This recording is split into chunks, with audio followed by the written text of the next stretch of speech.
Wow. Where do I click just for future reference? The one beside the purple? Metronome, yeah. Okay, perfect. Canada has its fair share of mysteries, but few leave behind physical scars that linger long after the encounter.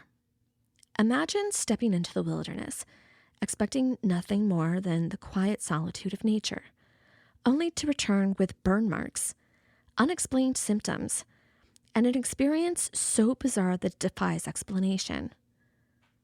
Some dismiss it as misinterpretation, an accident, or even hysteria. But others believe it was something far stranger, something beyond our understanding. One man's story would send waves through the UFO research community, becoming one of Canada's most well-documented and widely debated encounters.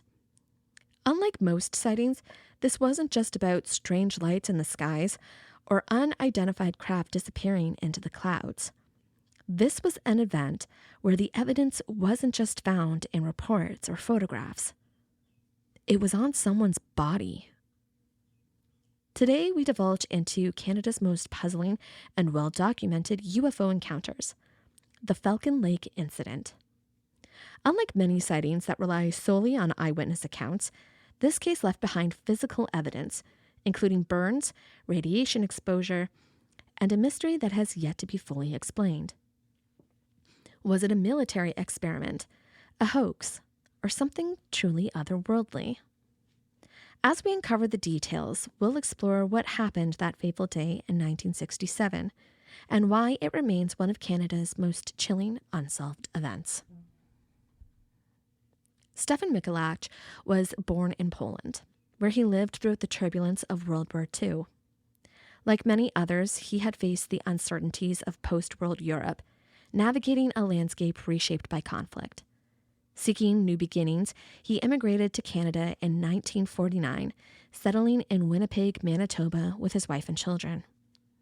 Once in Canada, Michalak began to build a life as an industrial mechanic, working hard at Inland Cement Company, and he was also an amateur geologist. He had a passion for prospecting, often venturing into the wilderness to search for quartz or silver deposits. His work required technical skill and patience, as he spent many long hours examining rock formations and staking out claims in remote areas. Stephan had previously explored Falcon Lake region, a rugged landscape known for its Canadian Shield formations, and had staked some claims.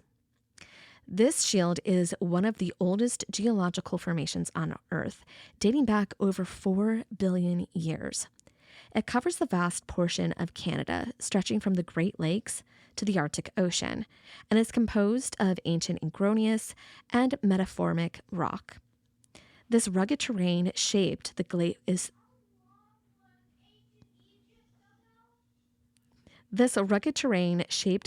features, thin soil layers, and exposed bedrock, and countless lakes and rivers. Rich in minerals like nickel, gold, silver, and copper, the shield has played a crucial role in Canadians' mining industry.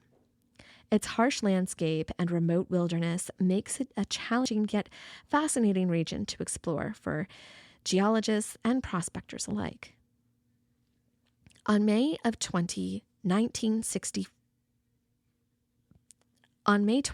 1967, the morning air was crisp, and Stephan made his way through the rugged landscape near Falcon Lake. With a prospector's keen eye, he scanned the terrain, searching for promising quartz formations and traces of silver embedded within the rock. His backpack carried the essentials: a hammer, chisel, and a notepad for sketching his finds. The solitude of the wilderness was a familiar comfort, broken only by the occasional rustling of leaves or the distant call of bird. However, on this particular day, the natural symphony was abruptly interrupted by a commotion above. A gaggle of geese, startled and frantic, took to the sky in a flurry of wings and alarmed cries. Their eccentric flight caused Stephan's attention, and as he lifted his gaze, his breath hitched. Against the backdrop of the clear Manitoba sky, two cigar-shaped crafts hovered, both emanating a reddish glow that pulsed softly, like embers floating in the sky. Their presence was surreal, their movements eerily controlled. One of the crafts lingered above, its glow flickering as though through an intelligent command, while the other descended with unwavering precision. The landed craft touched down gracefully on the rocky clearing ahead. Its metallic surface shimmered under the midday sun. The second craft hovered in the air for several moments and then suddenly adjusted its angle and sped off into the horizon, vanishing as swiftly as it had appeared. Instinctively, Stephan reached for his notepad, his heart pounding with a mixture of curiosity and anticipation. Whatever this was, it was unlike anything he had ever encountered during his solitary excursions in search of minerals. As Stephan steadied himself, his mind raced with the thoughts of possibilities. Was this some kind of an experimental military vehicle? Had he stumbled upon a classified operation deep in the wilderness? The craft sat motionless, its metallic surface pulsing with the same reddish glow he had seen in the sky. Approaching cautiously, he called out, "Hello? Do you need help?" His words drifted into the open air, unanswered. He tried again, cycling through Polish, English, even some German, in case whoever or whatever was inside might respond. But the craft remained silent, unmoved by his presence.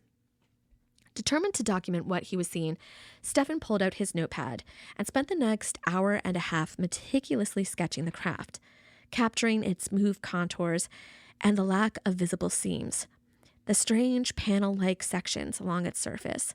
The pulsing red glow seemed to emanate from specific areas, giving the impression of a controlled energy rather than an ordinary reflection of light. As he worked, he noticed an opening, very faint, along its sides, dark slits that hinted at some kind of entry mechanism. The air around the craft carried this distinct metallic scent, something arsenic and sterile, unlike the earthy tones of the wilderness. As Stephan circled the craft, his curiosity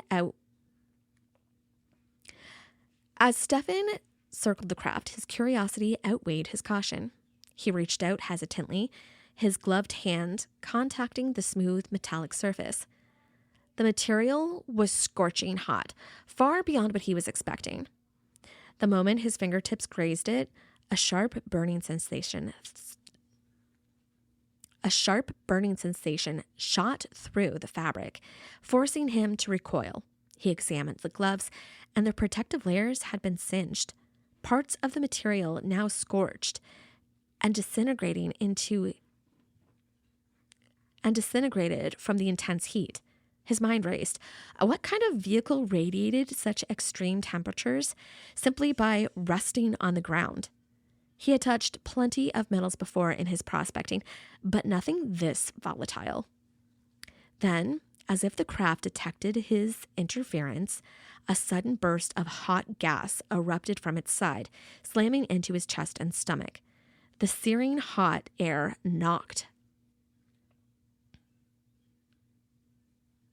The searing heat knocked the breath out of him, sending him stumbling backwards. His shirt bore a grid-like imprint from the vented opening, his skin beneath rapidly blistering. Pain surged through his torso, nausea crept in, and dizziness clouded his vision. Every breath was labored. The air around him was thick with that metallic scent. His limbs felt heavy, his thoughts muddled over by the sickness taking hold. Stephan had ventured into the wilderness in search of minerals, but whatever he had found here was something else entirely. Dazed and in agony, Stephan knew that he had to get out of the forest. Each step, though, was a battle. His nausea was relentless, his balance unsteadied. The burns on his chest and stomach throbbed with unbearable heat, and his mind struggled to focus. He forced himself forward, navigating through the rugged terrain, his breath shallow as he fought against the rise of sickness. After what felt like an eternity, he finally reached the edge of the forest and stumbled onto the highway, briefly flickering through him as though he had been. Relief flickered through him as he spotted a patrol officer in the distance. Summoning the last of his strength, he waved the officer down, his voice strained as he explained what happened. Though skeptical, the officer could see that Stephan was in distress, and he helped him arrange transport back to his hotel in Falcon Lake. Once inside the familiar walls of his hotel room, Stephan collapsed on the bed, his body exhausted, his thoughts a blur. But it soon became clear that in his condition, he needed help. He was getting worse. His skin had erupted in strange burns. His nausea was unbearable, and the dizziness refused to subside. Desperate for medical attention, he realized there were no doctors nearby. His only option was to board a bus to Winnipeg, where the nearest hospital could provide the care he needed. And every mile felt like an eternity, his body betraying him with uncontrollable nausea and weakness. Whatever had happened to him back at the craft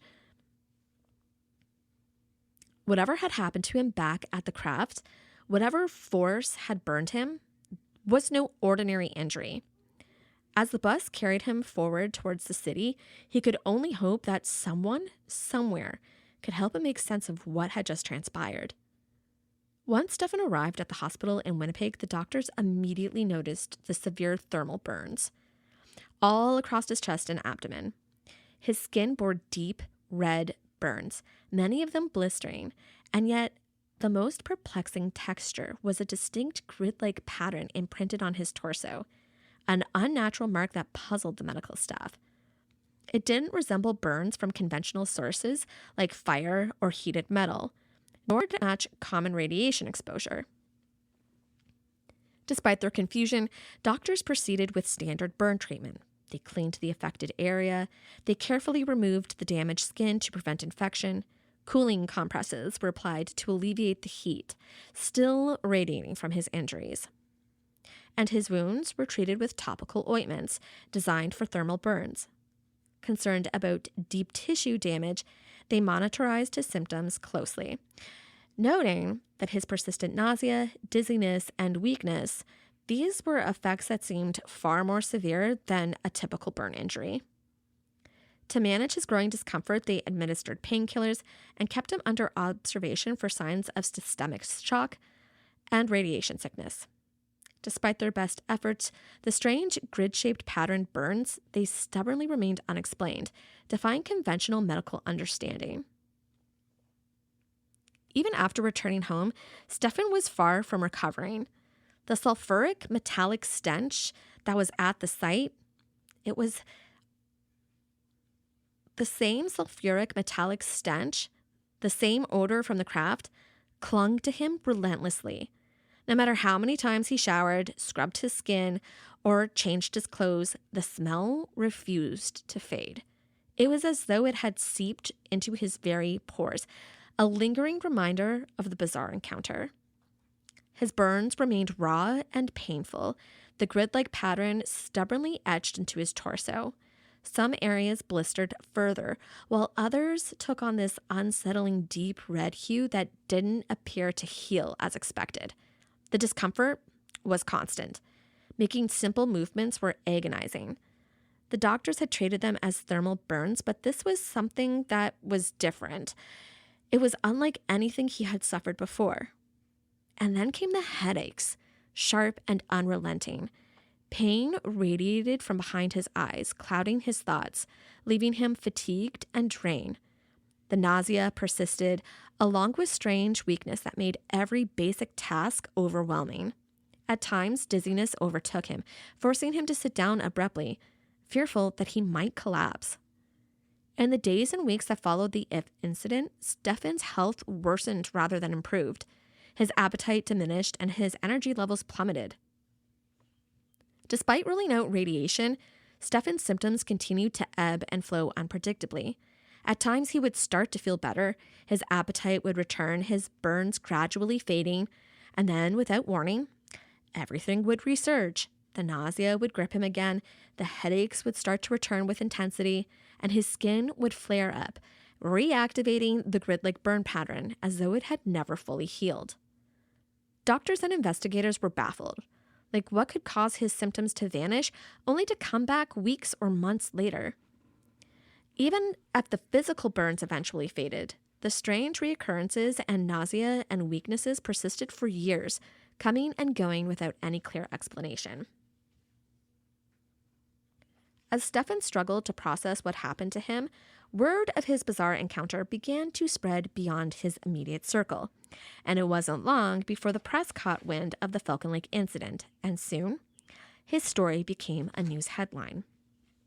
Initially, Stephan was hesitant to share too much. He was a prospector, not a public figure, and the sudden flood of attention made him uneasy. But as speculation grew, fueled by the mystery of his injuries and the grid-like burns that baffled doctors, journalists, UFO enthusiasts, and skeptics clamored for details, some questioning his credibility, while others raced to investigate, eager to determine whether Falcon Lake was truly one of Canada's most compelling UFO encounters. Despite his reluctance, Stephan eventually spoke to the media, providing the sketches and recounting his experience with measured detail. But the scrutiny was relentless. His life was no longer private, and the burden of proving what had happened weighed heavily on him. From newspaper articles to television segments, his story spread internationally, cementing the Falcon Lake as a place. From newspaper articles to television segments, his story spread internationally, cementing Falcon Lake's place in UFO history. While some dismiss it as fabrication, others point to the physical evidence, the burns, as proof that something extraordinary had taken place. Among the first to take his accounts serious was Grant Hart, a researcher who approached Stephan with genuine curiosity. Unlike the journalists who sought sensationalized headlines, Hart listened carefully, eager to understand what had happened in the Manitoba wilderness. He examined the evidence, he studied Stephan's medical records, and he worked to document the encounter in detail. His involvement helped shape early investigations, ensuring that Stephan's account was taken seriously. Then, curiously, Hart vanished. He had been one of Stephan's strongest supporters, yet after publicizing his research, he withdrew from the investigation entirely. No further inquiries, no follow-ups. Just gone. And Stephan was left to face the growing skepticism alone, his credibility constantly under fire. Years later, another voice emerged. Chris Rakowski, a Canadian UFO researcher who had spent his life studying unexplained aerial phenomenon. Unlike many before him, Rakowski approached Stephan's story with both curiosity and scientific rigor. He pored over the medical records, witness statements, and government reports, determined to preserve the truth of the Falcon Lake incident. Alongside him was Stan Mikulach, Stephan's son, who had lived through the chaos firsthand. As a child, he had seen his father return home sick and burned, had smelt the sulfuric stench that lingered on his skin, and watched the world pick apart his father's experience. Decades later, Stan made it his mission to preserve the story, working with Rakowski to document every detail in their book, When They Appeared. He provided personal insights, recounted his father's struggle with recurring systems, and how skeptics challenged his credibility. Despite the skepticism that surrounded his account, Stephan remained determined to prove that something extraordinary had happened at Falcon Lake. Investigators searched for the landing site. They combed through the dense wilderness, but none had been able to locate it. The terrain was unforgiving, rocky outcrops, thick forest, and winding trails made navigation difficult. Some had begun to doubt whether Stephan would truly be able to retrace his steps. But Stephan knew the land well, and he had spent years prospecting the area, mapping out its features in his mind. So weeks after the initial search had failed, he set out again. This time with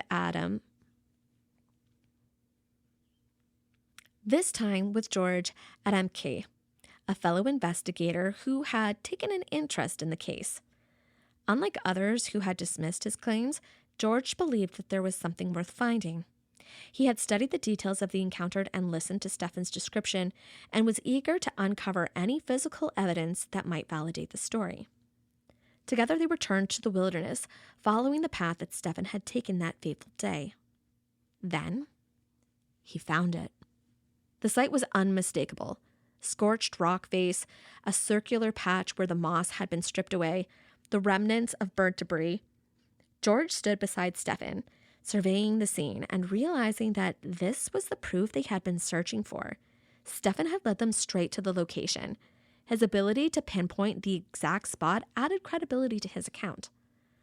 Once the site was identified, authorities conducted radiation tests, hoping to uncover more clues. The results were puzzling. While surrounding areas showed normal radiation levels, the rock face at the center of the landing site contained elevated traces of radium-226. This isotope is naturally occurring, but it is also found in nuclear reactor waste, and industrial applications. Investigators noted that the radiation was concentrated in specific areas rather than being evenly spread out throughout the site. Some speculated that the craft itself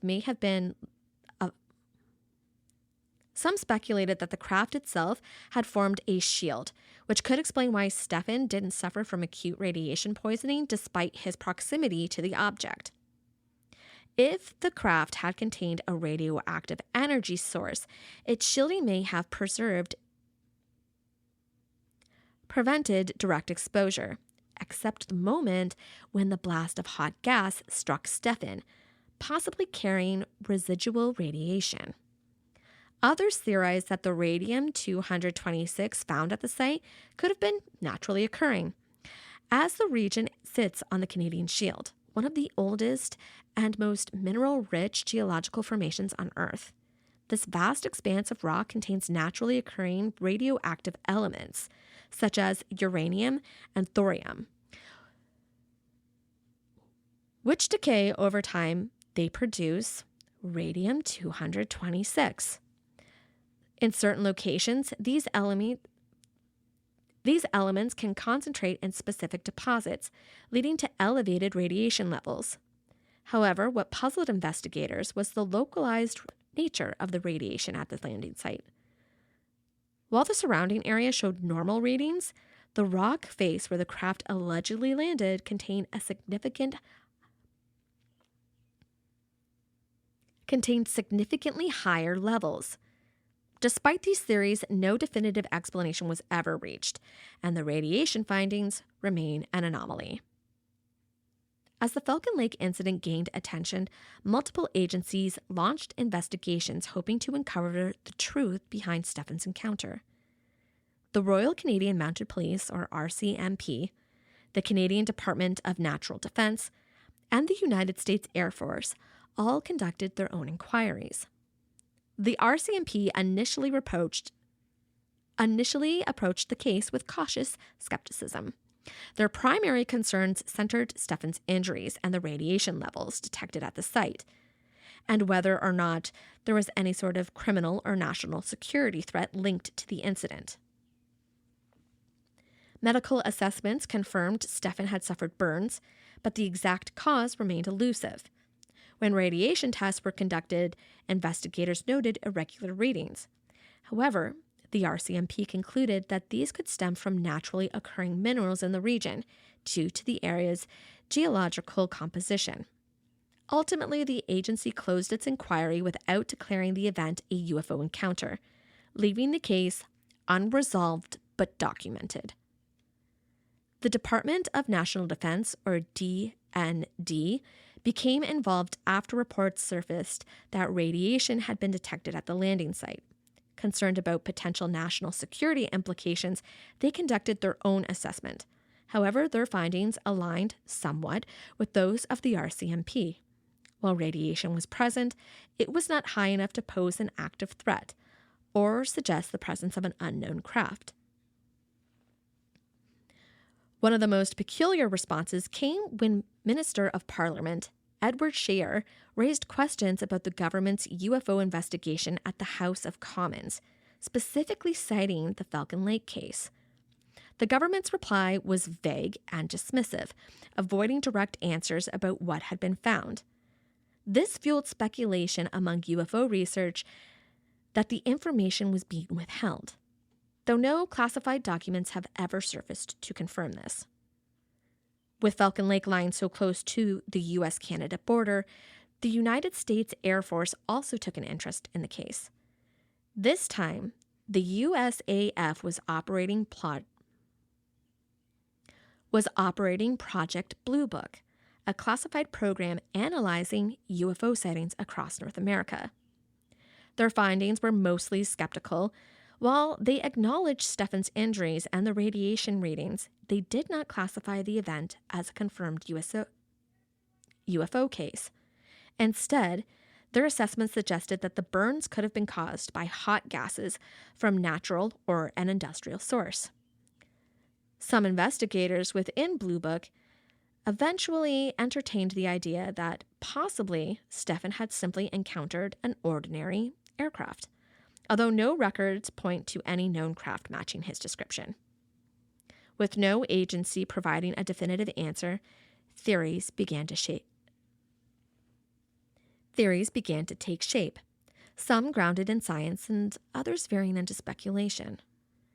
One of the most scientific explanations posed that the radium-226 found at the site was naturally occurring. However, skeptics argue that the concentrated levels of radiation at the landing site could indicate that something had interacted with the environment, altering its properties. Then came the speculative theories. Some believed that Stephan had stumbled upon a secret military aircraft, perhaps an experimental vehicle, either Canadian or American in origin. This theory hinged on the idea that he hadn't encountered something extraterrestrial, but instead was exposed to classified technology. However, no known military records support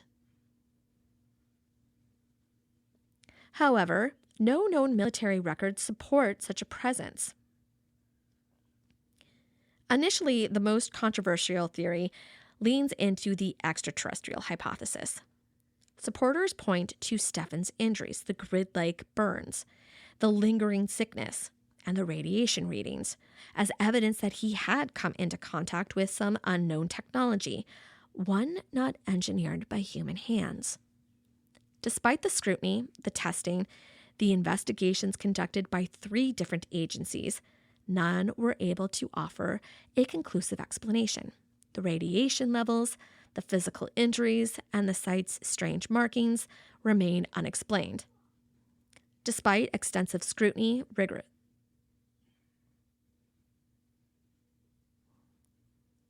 But for some believers, the Falcon Lake case stands as one of the best documented encounters with an unknown phenomenon.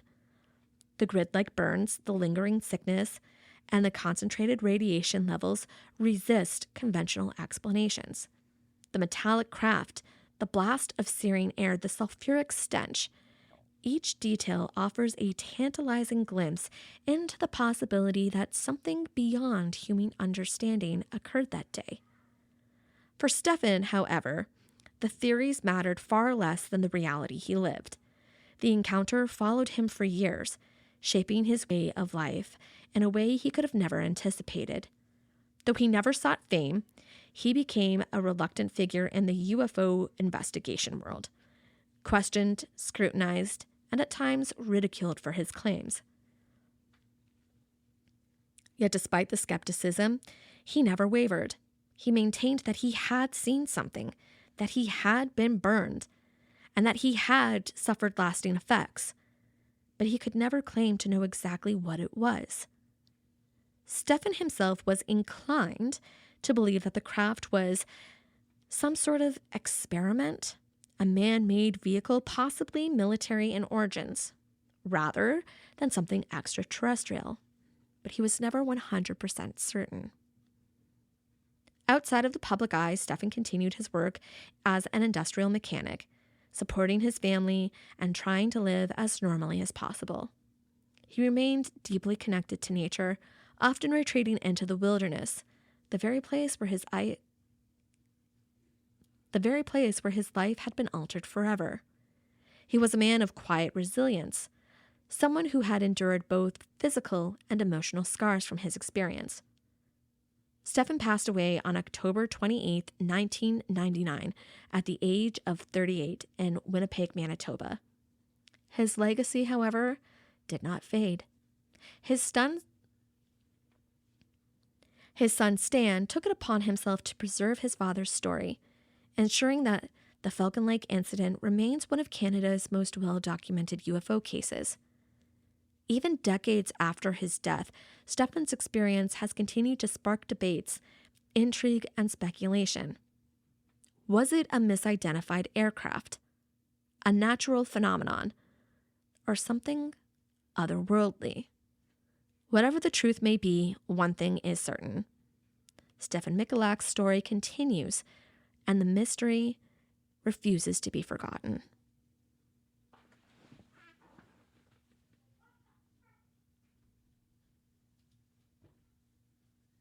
Have you ever seen a shadow linger in the corner of your eye, seen a flashing light dart across the sky? Have you ever wished upon a candle to make your wish come true? I'm sure you've told a haunted tale or two. Are you interested in learning the pagan ways? Witchcraft, grimoires, candles await. Have you ever seen the living dead and stood still instead of fled? Cryptics are fun, but the universe has our eye. The stars align, shows us our signs, and we're here to discuss the divine. Welcome to Moon Brews, a supernatural podcast, hosted by yours truly, Haley.